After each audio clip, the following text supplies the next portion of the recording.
Alright, everybody, greetings. This one's going to be hopefully quicker than normal. So I got four things I want to hit.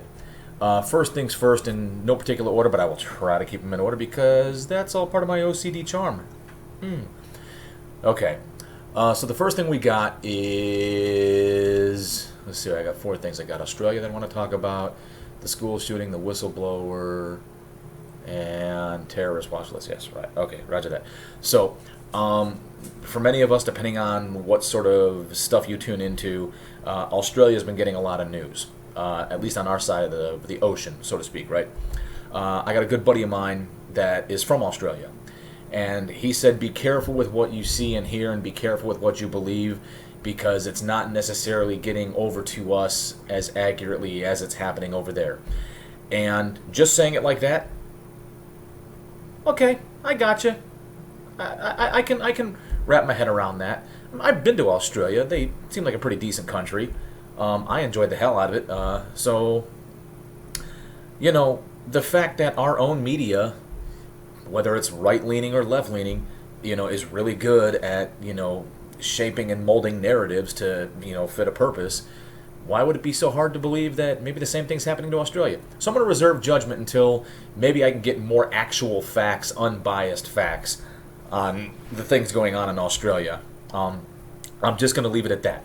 If you have those facts, if you want to get involved, please provide some comments. Hit me up. I understand if you don't want to do a video, or if you don't want to put your name out there in the comments.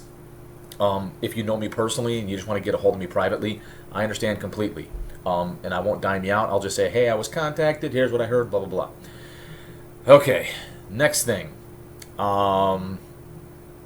The border's always going to be there, but that wasn't one of the four things I wanted to talk about. The other thing was, oh yes, the Facebook whistleblower. In a nutshell, from what I heard, if I understand this correctly, and I'm not saying I do, but let's assume for 1 second I do understand it as it is. The Facebook whistleblower is some woke white girl, sound familiar, like Bill Burr talks about this, and her major bombshell is that Facebook isn't doing enough to censor people. Facebook isn't doing enough to protect people from harmful information. So the joke around town is Facebook created this whistleblower in order to give themselves more ability to censor what's going on their platform. If that's not right, if you disagree, if you have good, hard evidence to dispute that, you know the deal. Get involved, get a hold of me, whatever the case may be. Leave a comment, whatever. Otherwise, the big problem I've had with some of the big techs, whether it's the Facebook and Instagram or the YouTube and the Twitter and whatnot, is that they have censored, specifically more right-leaning stuff. We'll just leave it at that. We'll just stop. All right, what else is there? There was this thing I saw the other day about how apparently the Department of Justice is tasking the FBI with monitoring individual parents who may be resisting and protesting school boards who are doing mask mandates and possibly critical race theory. So my minimal understanding of this, which it's horrific if it's true, is that the Department of Justice is tasking the FBI to monitor parents who disagree with school officials, elected school officials. So let's backtrack for a moment.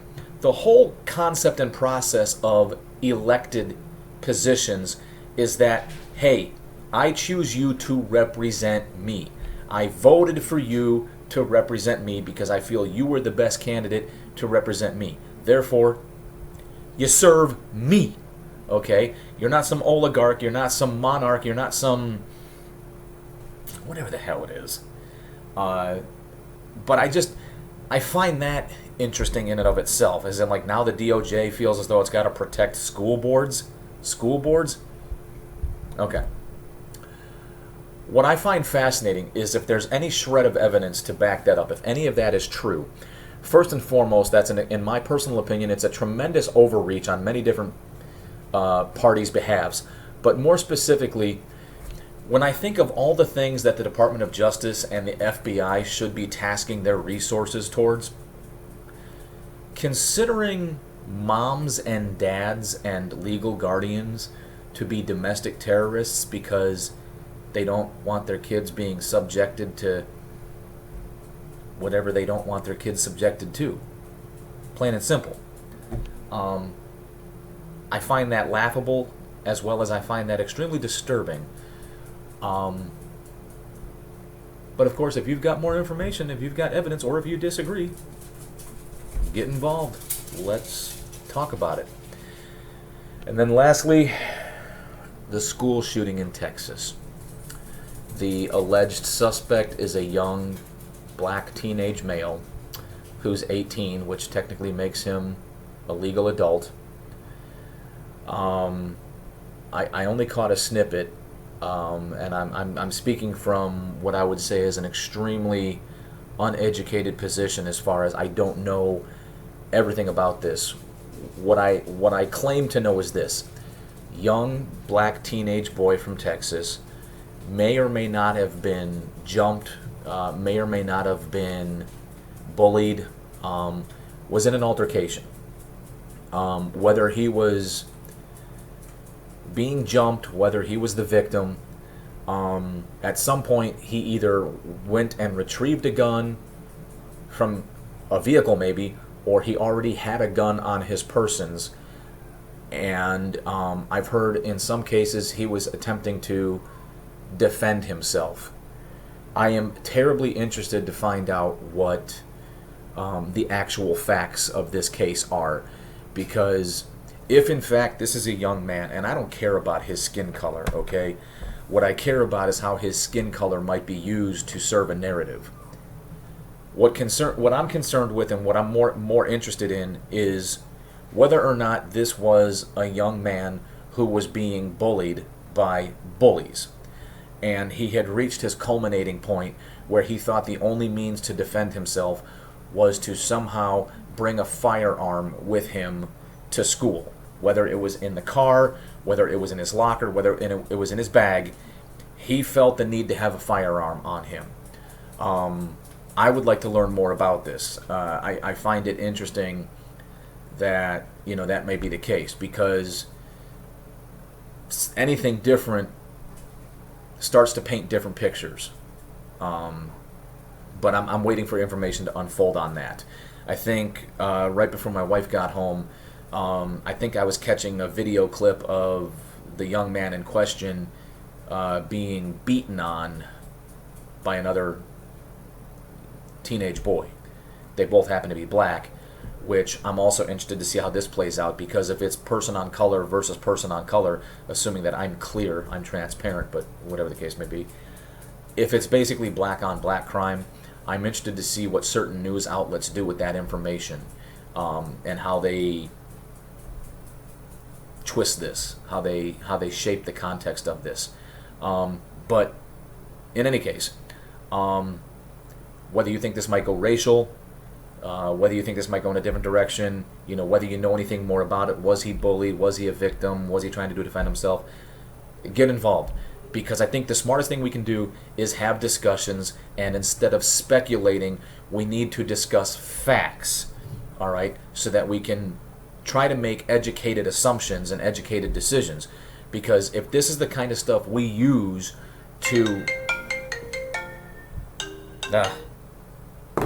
spam callers, if this is the kind of stuff we use to formulate our ideas and our opinions on elected leaders and laws and regulations and legislation and all that, well, I think the best thing we can do is give ourselves the facts and have discussions about this, as well as anything else, whether it's the school boards, whether it's the whistleblower thing, and anything else for that matter. So you guys know the deal.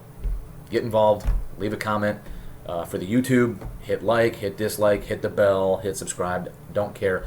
All I care is that we have conversations. So, ball's in your court. Your time to respond. Later.